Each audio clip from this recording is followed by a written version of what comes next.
Greetings to viewers, especially to judges, Universitas Multimedia Nusantara, Center for Young Scientist Indonesia Belia.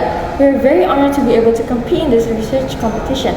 I am Danurdara Eichensi. And I is We're from State 1 Senior High School, Magelang, and in this video, we are going to present to you about existence and discrimination of the first Chinese school in Magelang City, CHHH, 1909 until 1966. Back to the period of Dutch colonialism, Chinese community of Magelang survived through a variety of discriminatory attitudes. Social stratification policy was made, which created a social class based on ethnicity. For Chinese, they are included in the second class because of their racial difference and stratification. This led Chinese struggling for their rights, especially education. To show that they are able to stand upon this and fulfilling their rights, Tiong Hoa Hwee Koan established the first Chinese school in Magelang in 1909. Through this narration, us as the researcher was moved to discuss about this. The Chinese community and Chung Hua Hsueh Hsao has the potential to be known more as local history from Magelang, and we want to discuss about Chinese culture and the experience of discrimination throughout history. Therefore, we structured this research in the purpose of understanding the beginning of Chinese school in Magelang, the condition of Chung Hua Hsueh Hsao, and an event in 1965 that impact this school. To create this research, we use a few procedures such as one heuristic, which we collected research for the primary and secondary source from written sources like journals, articles, and books, and our stronger source is from an interview with Hwee Koan, a Mandarin teacher in Sekolah Bakti Tunas Harapan. She was one of the witnesses from the history. Second, source verification, based on critical examination of sources. Third, interpretation to develop the source and pull the ties together. Lastly, historiography, completing the steps of writing and history research.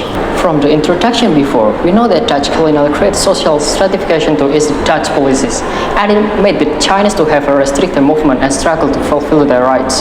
This situation moved the Chinese community or Tiong Hoa Hwee Koan to establish Chung Hua Hsueh Hsao as the first Chinese school in Magelang. Chung Hua Hsueh Hsao was a school to revive and preserve their culture. It is active in teaching Chinese values and culture as stated in the curriculum. The school used Mandarin as the primary language in learning and teaching activities. Chinese community is often underestimated by the society. One form of discrimination is identifying Chinese people as communists. This was based on Sukarno's closeness to China, and people often assume that Chinese people are communist sympathizers.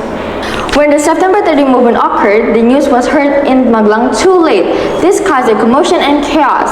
When this was announced, Chung Hua Hsueh Hsao immediately stopped the learning and teaching activity and ensured the safety of school. After making sure students has gone back to their homes, the teachers and staff stayed in the school to get cover.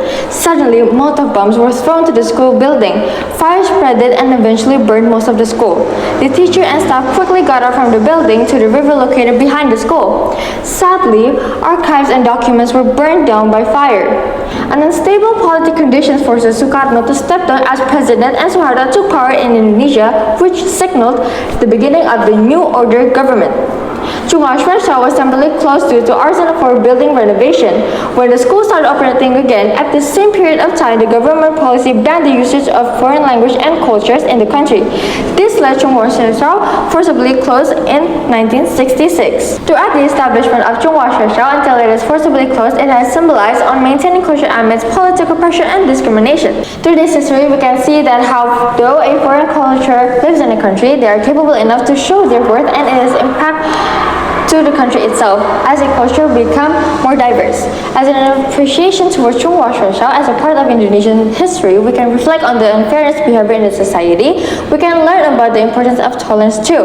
So to succeed a tolerance of diversity, we can do an activity called outing class, which this activity is learning history where the event took place, and this will effectively help people to understand history visually and be able to imagine the event vividly. In hopes of outing class can give people awareness about intolerance in the society and are able to grow tolerance, also to acknowledge and highlight local history. In creating the research, we use the sources and reference as shown. In this video, we have learned about existence and discriminations of the first Chinese school in Magelang City, CHHH, 1909 until 1966. From how this research was made, the result, and what we can do in the future. I'm Danurdara Eichensi. And I, we are from State 1 Senior High School of Magelang. We'd like to say thank you so much and see you in the next time. Bye bye.